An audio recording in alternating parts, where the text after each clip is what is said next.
Hello guys, welcome back to George Basics. In this video tutorial, I will teach you how to download Uber Eats driver app, guys.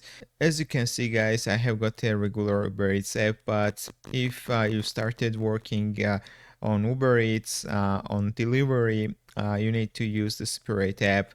So you need to go to the Google Play Store or App Store. It depends what system you are using. So for example, I'm using Android, so I'll go to Google Play Store.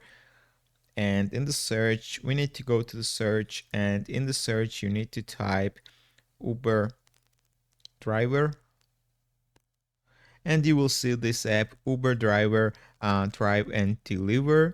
You need to click install, wait few seconds or minutes, guys, and it will install this app on your device. As you can see, guys, we successfully downloaded the app.